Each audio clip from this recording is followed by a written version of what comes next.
केंद्र सरकार ने जो गरीबी की नई संख्या हमारे देश में घोषित की है, उससे कई तथ्य सामने आए।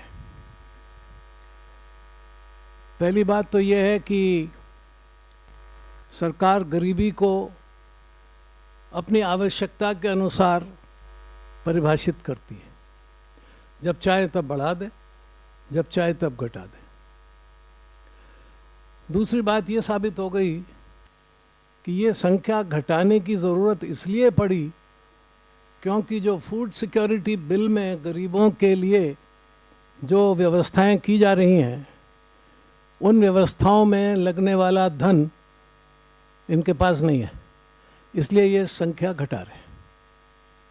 ये पहले से इस बात की पेशबंदी कर रहे हैं ताकि अगर ये सवाल उठे कि इस फूड सिक्योरिटी बिल के लिए पैसा कहाँ से आएगा, कितना आएगा, तो ये बता सकें अब गरीबों की संख्या इतनी कम हो गई है, इसलिए कोई दिक्कत नहीं है। लेकिन मेरे सामने सरकार की दो महत्वपूर्ण कमेटियों की रिपोर्ट है, एक तेंदुलकर कमेटी और दूसरी नरेश चंद्रा कमेटी। नरेश चंद्रा कमेटी ने जो अंतर्राष्ट्रीय स्तर पर गरीबी की परिभाषा में कितना किलो कैलोरी का इनटेक होना चाहिए स्वस्थ और सबल व्यक्ति में, और जिसके नीचे व्यक्ति को गरीब माना जाए, उसके आधार पर गरीबी के आंकड़े इकट्ठे किए थे और गरीबी को निर्धारित किया था। बहुत एग्जॉस्टिव रिपोर्ट है, हर तरह से उन्होंने हिसाब लगाया था। और उसके बाद उन्होंने ये कहा था कि जो सरकार ने ये 28.3% सरकार ने कट ऑफ डेट वैल्यू रखी थी, नंबर रखा था, उससे कहीं ज़्यादा गरीबी की संख्या है। क्योंकि वो ये कहते हैं कि वो लोग जो न्यूनतम कम से कम जितनी किलो कैलोरी की ज़रूरत है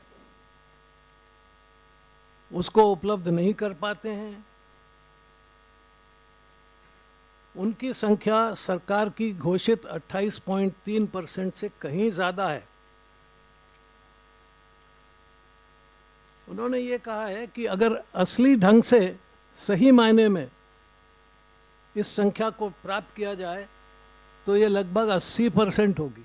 उनका मैं वाक्य पढ़ देता हूँ। The committee would therefore strongly recommend that the percentage of people entitled to BPL status should be drastically revised upwards to at least 50% in rural areas. No, at least 50%. Though the calorie norm of 2,400 is figured to be about 80%. और यही संख्या करीब करीब अर्जुन सेन गुप्ता की जो report थी उसमें भी 79.8%। अगर इस परिभाषा को लिया जाए तो आप किलो कैलोरीज आप लेते हैं अनाज से, सब्जियों से, दूध से, जो भी आहार। ये 2009 की रिपोर्ट है। 2013 में अगर कीमतों की तुलना इससे की जाए, तब की कीमतों से अब की कीमतें, तो फिर इस कैलोरी की मात्रा को प्राप्त करने के लिए कहीं ज़्यादा रुपयों की ज़रूरत पड़ेगी, कहीं ज़्यादा आमदनी की ज़रूरत पड़ेगी। इसलिए जो सरकार के आंकड़े हैं कि इतने रुपए होने पर, इतने रुपया प्रति मास अगर आपके पास है तो आप गरीब नहीं हैं, ये भी झूठ साबित होता है। अगर 80 रुपये किलो दाल हो जाए, 65 रुपये किलो सब्जियां हो जाएं, पेट्रोल का दाम बढ़ जाए,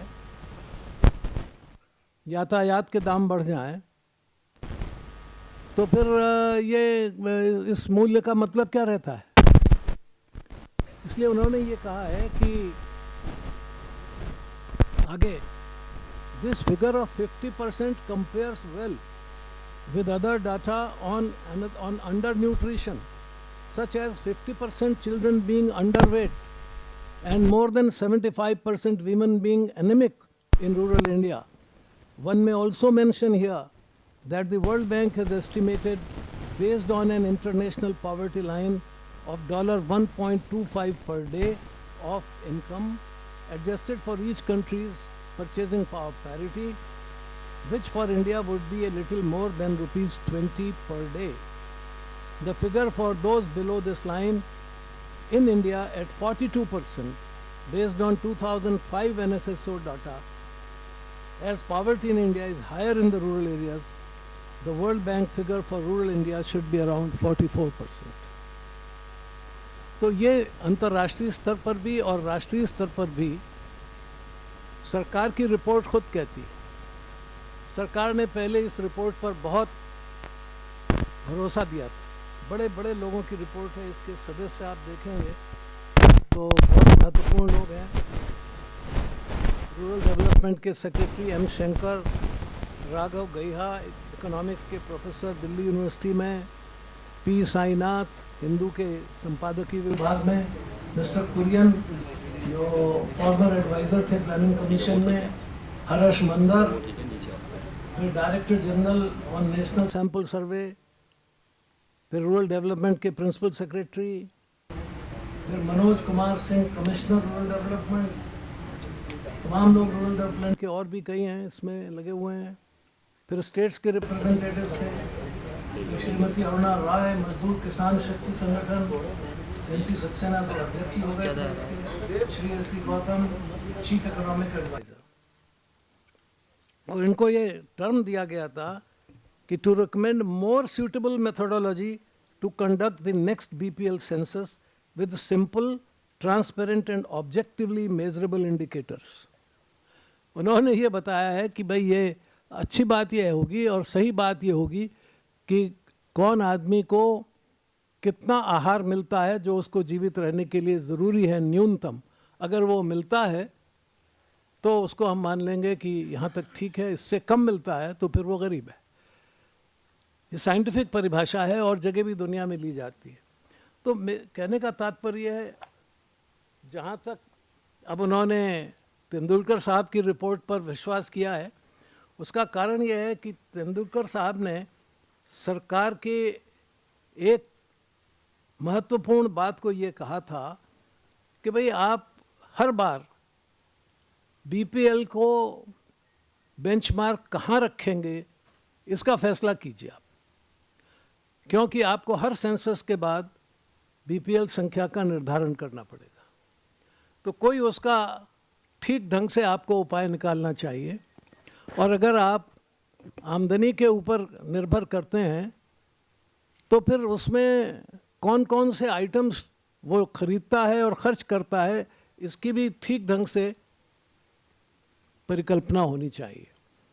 आपने जो आपको लगा आपने निकाल दिया, अगर दूध महंगा है तो दूध निकाल दीजिए, और अगर सब्ज़ी में कोई सब्ज़ी सस्ती है तो वो डाल दीजिए, ये नहीं चलेगा। तो साल भर में जो वो चीज़ें कंज्यूम करता है उसका भी एक हिसाब लगाइए, और हफ्ते भर में क्या कंज्यूम करता है उसका भी हिसाब लगाइए, और महीने भर में क्या कंज्यूम करता है उसका भी हिसाब लगाइए। इन्हें मिक्स्ड करके दीजिए। ये बड़ी टेढ़ी चीखी रही, आसान नहीं है करना। हिंदुस्तान में किसी भी गरीबी के नीचे रहने वाले व्यक्ति की आमदनी का निर्धारण करना ये आसान नहीं है।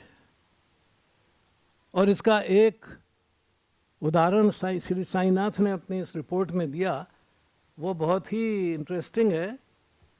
वो मैं आपको बता दूं तो आपको भी आश्चर्य होगा।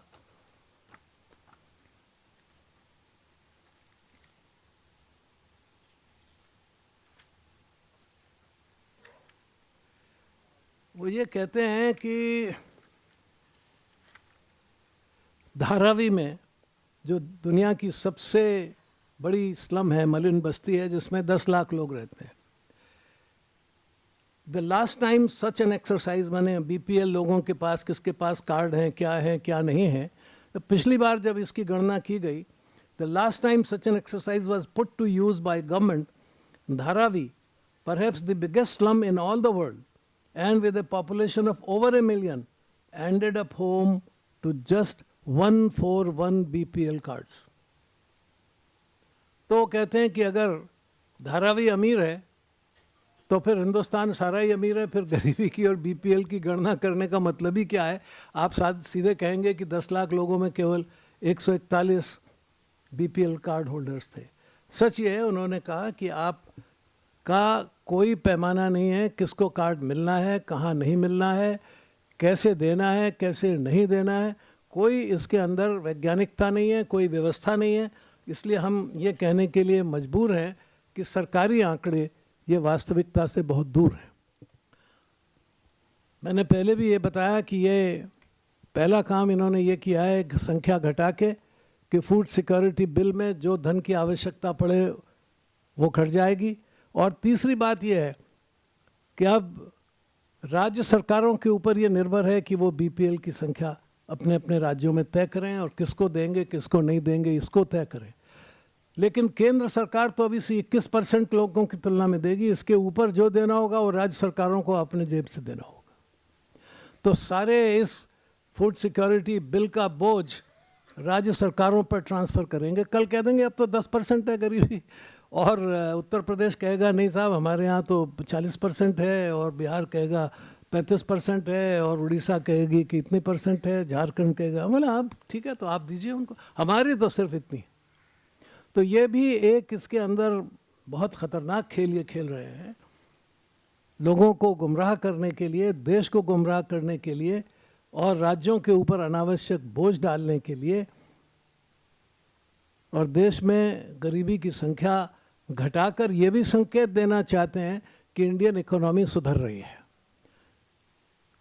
और इसलिए इन्वेस्टमेंट करने के लिए अब आपको कोई दिक्कत नहीं है, आप आइए। हम तो देखिए हमने गरीबों की संख्या कितनी कम कर दी, आप पधारिए, बहुत लोग ख़रीदने के लिए तैयार हैं आपका सामान, देश में अमीरी है। ये इसके कई पहलू हैं, ये सामान ने ऐसे ही नहीं किया इन्होंने, ये बहुत सोची समझी गहरी उनकी नीति है कि जिससे फूड सिक्योरिटी बिल भी पेश हो जाए और हम गरीबों के हमदर्द हैं ये भी साबित हो जाए, और पैसा भी कम से कम केंद्र को देना पड़े, और जिसको देना हो राज्य सरकार अपने बजट से दे।